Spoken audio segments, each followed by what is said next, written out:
Oui, donc c'est en tant qu'élu à la mairie du 11e que je vais vous présenter ici cette expérimentation de l'option végétarienne quotidienne. Donc je parle bien de l'option, c'est-à-dire le fait que les enfants aient le choix à chaque repas de choisir un plat végétarien. Et nous l'avons lancé récemment, donc début octobre. Donc beaucoup de motivations générales ont été données. Je rappelle brièvement quelques-unes qui sont peut-être plus propres à la restauration collective. Le fait, par exemple, que ce repas végétarien représente un repas laïque qui convient à tous, qu'il va tendre à limiter le gâchis, puisque des études publiques montrent que le gâchis concerne principalement la viande et le poisson. Et puis il y a aussi un facteur économique qui ressort des études sur un nombre significatif de cantines. On pourrait aussi parler de l'aspect importation, puisque en fait, dans la restauration collective, une part importante de la viande consommée est importée en France. Alors, un bref état des lieux avant de me concentrer sur le 11e arrondissement, au niveau local, puisque le niveau national a déjà été rappelé. Donc déjà pour le menu végétarien pour tous, donc pas l'option mais le menu pour tous. Donc beaucoup de communes font aujourd'hui mieux que ce qui a été instauré en 2018 par la loi Egalim, à savoir de nombreuses communes servent 2 menus végétariens hebdomadaires, des menus pour tous. Et pour faire un petit bilan sur la région parisienne, enfin sur Paris, pardon, sur la ville de Paris, à peu près la moitié des arrondissements aujourd'hui servent plus de 1 menu végétarien hebdomadaire pour tous. Si on regarde donc le plan d'alimentation durable de la ville de Paris, qui cadre en fait la politique alimentaire jusqu'à échéance 2026, la prochaine municipale, en fait ce plan d'alimentation durable a été voté cet été au Conseil de Paris et en fait acte comme objectif que l'ensemble des arrondissements parisiens passent à 2 menus végétariens hebdomadaires pour tous d'ici 2027. Un petit état des lieux aussi rapide sur, alors cette fois-ci non plus le menu pour tous, mais l'option végétarienne quotidienne. Je rappelle au passage que donc elle est déjà instaurée au Portugal, par exemple, dans toutes les cantines publiques. Donc la liste là n'est pas exhaustive, hein, c'est une longue liste de toutes les communes en France qui ont déjà mis en place cette option végétarienne. C'est intéressant de noter ce que montrent les études, c'est-à-dire que la moyenne à peu près de prise du menu végétarien quand l'option est mise en place, si on prend en compte le nombre de jours où le plat végétarien est choisi et le nombre d'enfants qui la choisissent, on tourne autour de 20%, le taux de prise moyen, avec des pics, bien sûr, c'est une moyenne, donc des pics parfois qui sont beaucoup plus importants, comme ici dans cet exemple. Un petit bilan aussi sur la région parisienne. Donc l'option végétarienne quotidienne est mise en place dans le 18e arrondissement. Donc Douchka Markovic, ici présente, a beaucoup œuvré pour cette mise en place.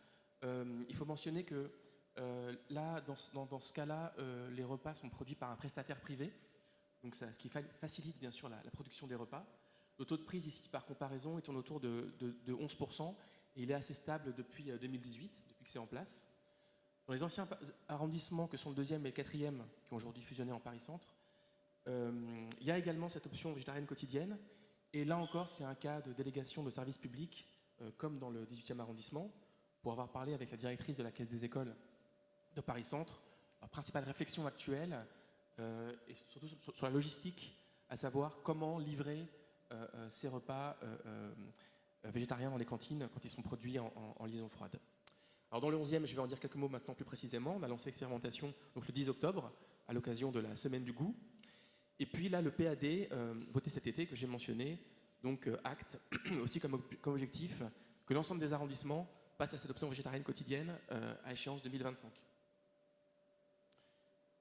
Oui, un point aussi. Donc, la loi Egalim de 2021 a incité les collectivités qui le souhaitent à expérimenter cette option végétarienne quotidienne. Et les collectivités ont jusqu'à décembre pour faire remonter leurs données sur la base desquelles un rapport d'évaluation sera remis au Parlement en février afin que le législateur se saisisse de ce dossier. Alors j'en viens plus précisément à notre arrondissement. Je vous raconte un peu ce qu'on a fait. Donc on a choisi en fait 2 écoles maternelles, 2 écoles élémentaires et un collège, qui sont tous qui ont tous le privilège d'avoir une cuisine autonome, donc de produire les repas sur place et de les servir en liaison chaude, pour simplifier bien sûr l'expérimentation. Bien sûr, il nous a paru important, d'être dans une démarche collégiale et d'inclure effectivement tous les acteurs, pour pas que ça soit effectivement une décision qui vienne d'en haut et qui soit imposée, évidemment. Donc là, dans les acteurs, je pense évidemment au directeur d'école, aux responsables éducatifs villes qui gèrent des équipes d'animateurs en réfectoire. Bien sûr, je pense aussi aux enfants. Donc nous avons évidemment annoncé aux enfants dans les réfectoires, notamment ce lancement de cette démarche, le lancement de cette démarche. Et puis bien sûr les parents. Alors nous avons réalisé un sondage en fait aux parents d'élèves de ces établissements en septembre, et puis une réunion publique en visio pour les sensibiliser. Donc il faut noter que les parents, pour les avoir rencontrés à de multiples occasions, ils sont demandeurs en fait, ils sont demandeurs d'informations, de sensibilisation, ils sont vraiment demandeurs. Donc ce sondage, il avait un autre rôle que la sensibilisation. C'était plus pragmatiquement d'estimer en fait en amont le nombre de repas végétariens à produire. Donc bien sûr, comme ces repas sont produits non pas en plus, mais à la place de repas carnés, on n'a pas un gâchis qui est généré. Mais mieux que ça, on espère que comme l'enfant aura exprimé une préférence, on va bien sûr optimiser ce gâchis.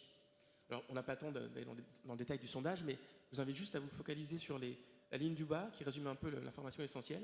Donc on voit qu'il y a à peu près 1000 familles qui ont reçu ce sondage, qui correspondent aux familles de ces 5 établissements. Il y a à peu près un tiers des familles qui ont répondu au sondage.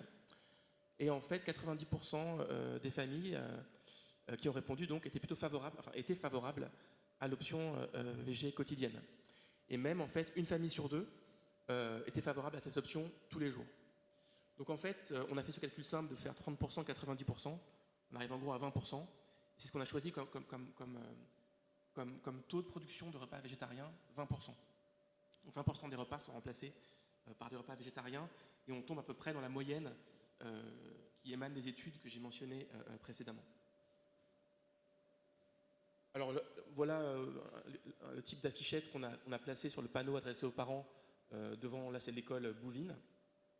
Oui, je peux mentionner aussi que bien sûr ce sondage est biaisé par la sociologie en fait, effectivement des établissements.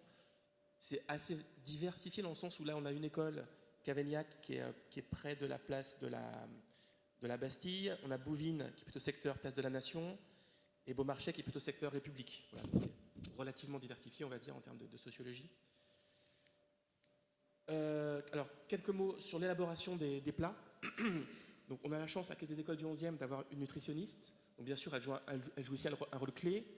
Nous rencontrons régulièrement les chefs cuisiniers, puisque, en fait, c'est sur eux, c'est sur leurs bras que repose toute cette démarche, puisqu'ils doivent produire simultanément le plat carné et le plat végétarien.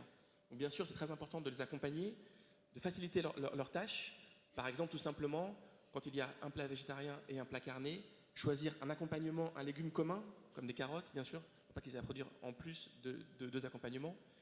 Par exemple aussi, on peut imaginer que pour un repas, ils produisent par exemple des boulettes d'haricots rouges au four, pendant qu'ils produisent le bœuf à la sauteuse. Comme ça, avec 2 appareils, ils peuvent le faire simultanément. Voilà, ce genre de détails pour leur faciliter, bien sûr, le travail. Ça, c'est un point très important. Après toute une série d'expertises qui est clé aussi pour le succès des repas.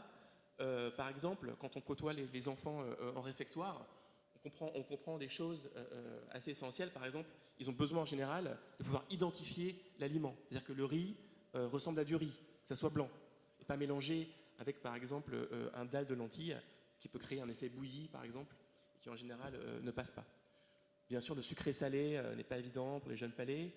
Il y a aussi un biais possible dans le choix, c'est qu'il y a des plats stars. Par exemple, les nuggets de blé, en général, ça marche très très bien. Il faut faire attention à qu'il n'y ait pas de biais quand on propose des menus en parallèle. Et puis, bien sûr, un aspect qui a été mentionné aussi ce matin, qui est l'aspect évolutif. Évidemment qu'il faudra du temps à tous ces chefs cuisiniers pour s'habituer à ce type de cuisine nouvelle à grande échelle.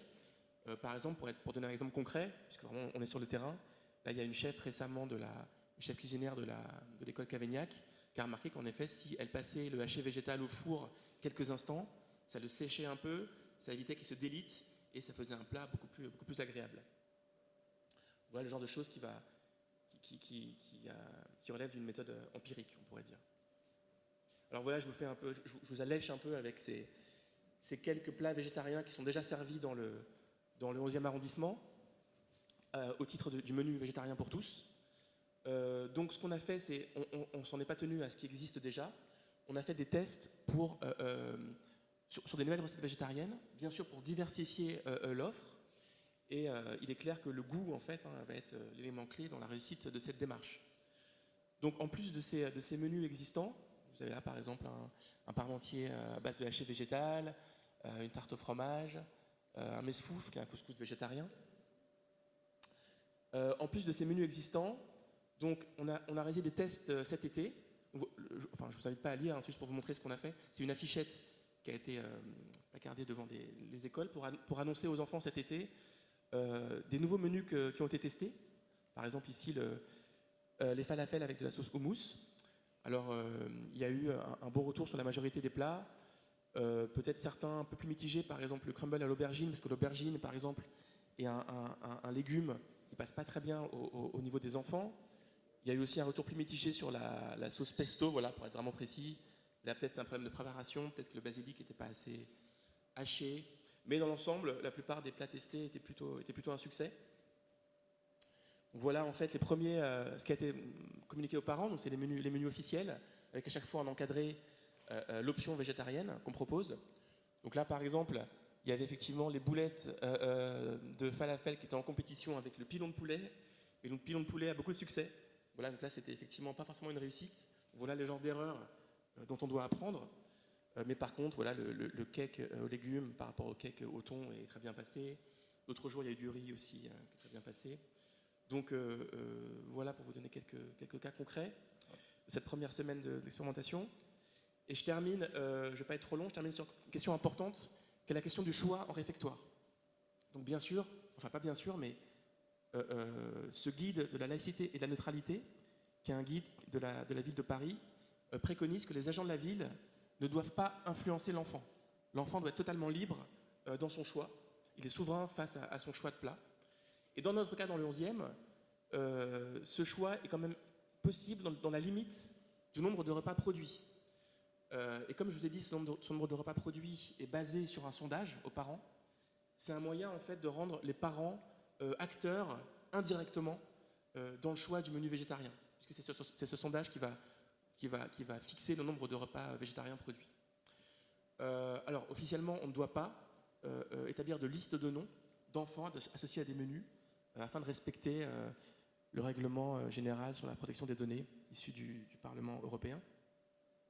Et puis un point important, c'est les maternelles. Parce que bien sûr, le choix d'un menu pour des enfants entre la petite section et la grande section, entre 3 et 5 ans, choisir un plat, c'est pas toujours évident. Donc là, ce vers quoi on s'est tourné après de nombreuses concertations, c'est que quand l'enfant n'exprime pas un choix, en fait, que les animateurs distribuent de manière tournante en fait, le plat végétarien pour tendre vers un équilibre. L'idée, c'est surtout de ne pas rajouter en fait, un travail de pédagogie aux animateurs qui font déjà un travail de pédagogie important juste pour que l'enfant mange, et puis donc il y a un travail de pédagogie sur l'énergie, etc. Donc voilà, il ne fallait pas les surcharger en termes de travail.